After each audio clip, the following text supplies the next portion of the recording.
What? I'm getting you. It's you. you. See me? Yeah. Okay. Hi, my name is Yasmine. I'm the founder and creative director of Nol Collective, an intersectional and political fashion brand.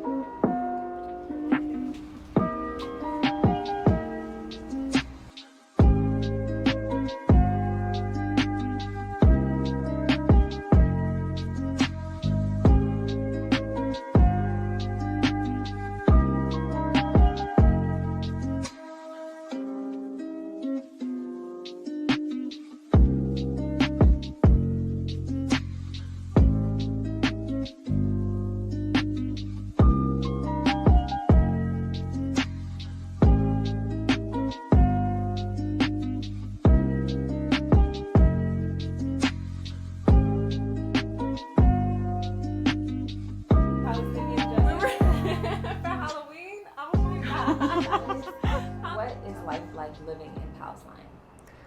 I always say living here, it's like heaven and hell.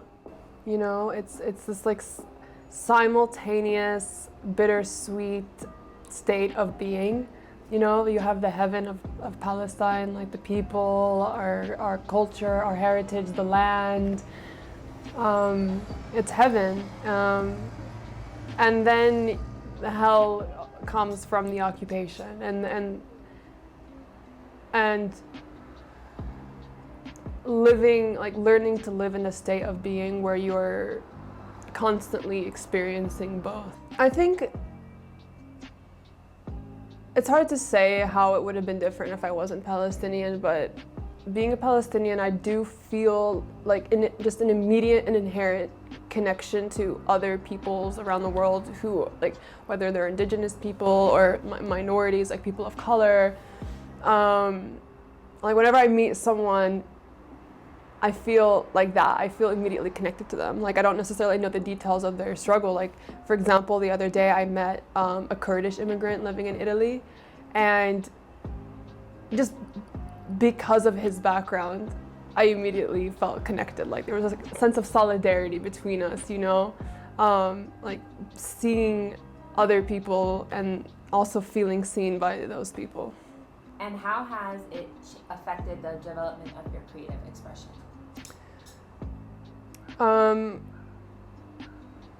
Creativity just inherently became politicized. You know, like art is inherently political, I think, no matter where you are, but especially so here in Palestine, for so many reasons. So every element of like the creative expression is touched or shaped somehow by occupation, and so you're very conscious of this, like while you're creating something, and like how you're sharing it with the world and how you're describing it to the world, and whether or not you intend it to be, it's definitely political. So for me, like when I'm creating things, I think about like the history of that certain, like for example, like a fabric, I think about the history of this fabric and how that fabric is not just a fabric. It speaks volumes to so much more about the people who made it and the conditions in which they made it, and the efforts they had to put in to share it with the world, like just even moving it from one city to another city, and how people like receive it. So the idea is like if you're looking at the art or the garments that we make, that this isn't just a garment, like you're understanding that this is something so much bigger, like it's very political. How did you begin your fashion company? What inspired it and how did it evolve? Okay, so I didn't set out with the intention of like starting a fashion label or anything. It really just was like something that naturally progressed and evolved on its own. The starting point was I was struggling a lot with like being a woman and understanding what that means in this world in terms of experiencing like sexual harassment or assault or discrimination, and I was really struggling with all of these things. So I started like posting, like sharing on Instagram and like sharing my stories and sharing other people's stories, and eventually like this small community grew, and we started doing workshops in my house, and we would come and we would share our stories and kind of really build this beautiful little family of support. And while all this was happening, I was buying these like vintage denim jackets from flea markets all over Palestine, and I was painting on the back of them like "Not your habibti," which was kind of a play on like "Not your baby." And I was selling them and then donating the funds to like local women's organizations here. And then eventually started making t-shirts and things like this. But then the question came, like, how feminist can this t-shirt really be? For example, if I don't know what the fabric content is, like I don't know where the fabric was made, I don't know who cut and sewed this, I don't know the conditions in which it was made. And so how feminist can something really be if you're not looking at like the intersectional framework like around feminism?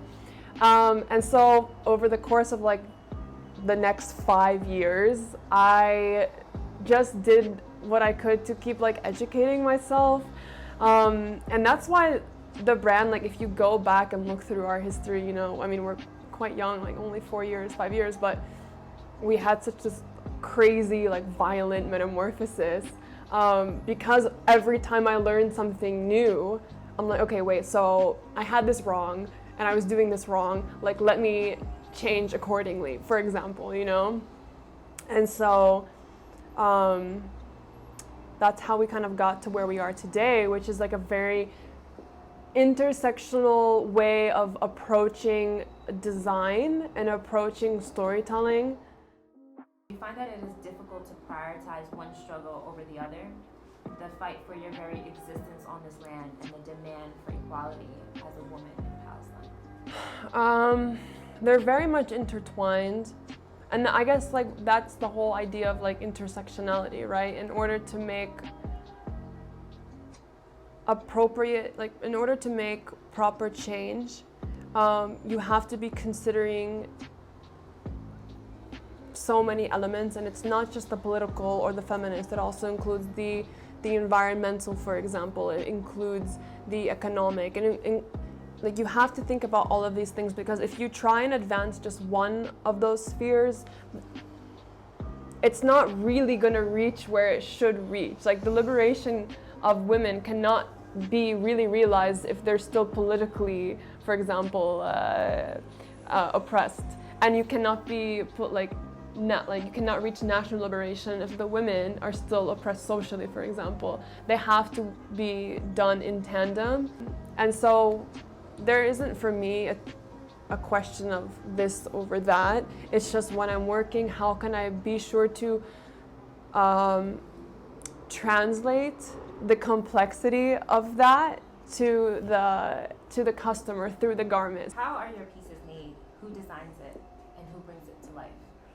So I design, and the pieces are made with this like kind of expansive network of creatives and producers and artisans and women's cooperatives all over Palestine. So with a women's cooperative here in Ramallah that is made up of 60 women all over Palestine, including Gaza, who do traditional Palestinian embroidery. I work with another women's cooperative who like hand cut the jewelry, like the earrings that we make. Sewing workshops in Nablus and Bethlehem and Jenin. I mean, we work with people all over Palestine, and these people bring it to life.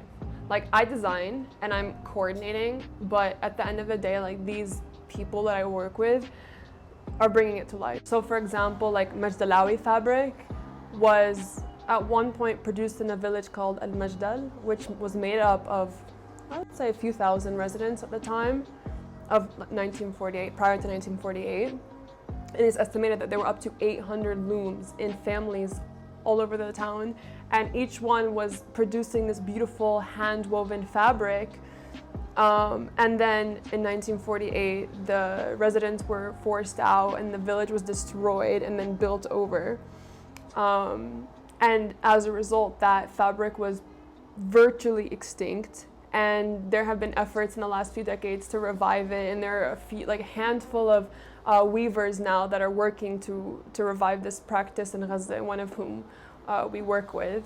So the fabric in and of itself, like, is this resistance to that, like, attempt to erase craft and that history. So that's political. That's what I mean, I guess. Like, when you're talking about a garment being political, it's because you're looking at like the people behind it and the historical and cultural frameworks.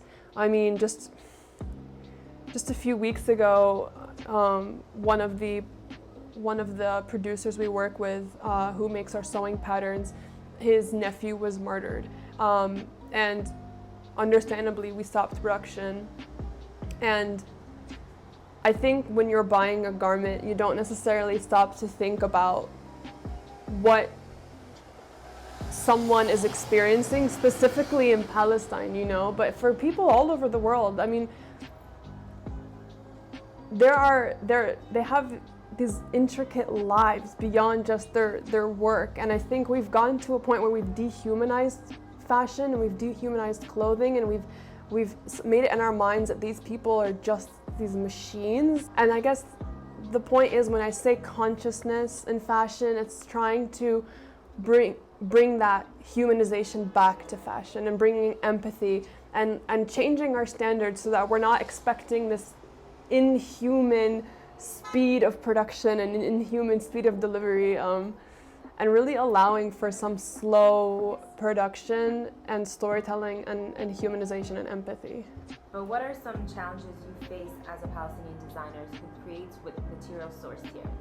How does the Israeli occupation directly disrupt your business? Like, getting packages out of Palestine is extremely difficult because we don't have control over our own borders. So we ship things out of Palestine, and of course it has to go through Israeli borders and has to go through Israeli security, and it's essentially like shipping out of two countries without even choosing to, like, it's just by force.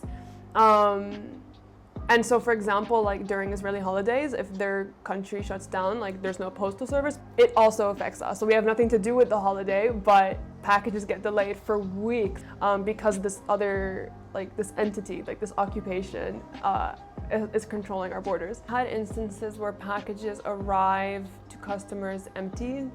The contents were completely ripped out, or they don't arrive at all.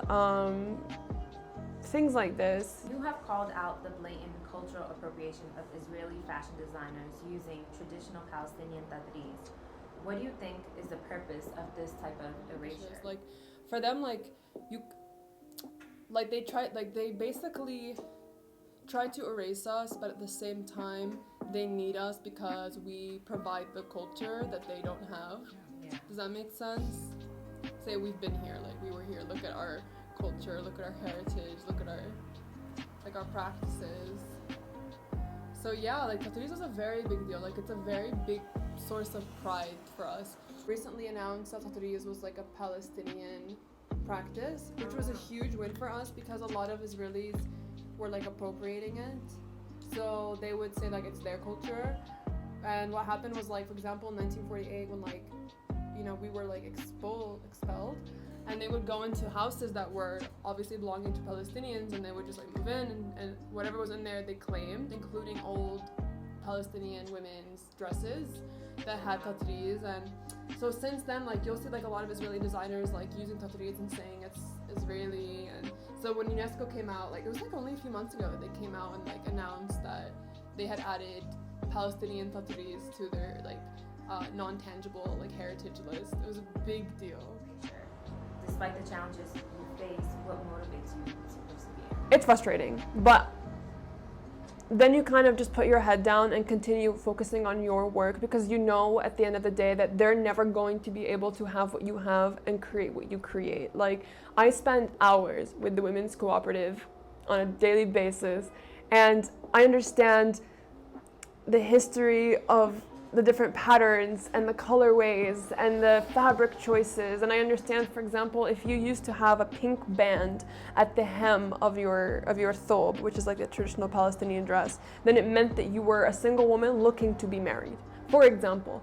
And incorporating those stories and incorporating the stories of the women themselves and our collective history is something that the occupier, you can't falsify that. You can falsify a pattern and fabric, fine, you can use them. but the substance is not there.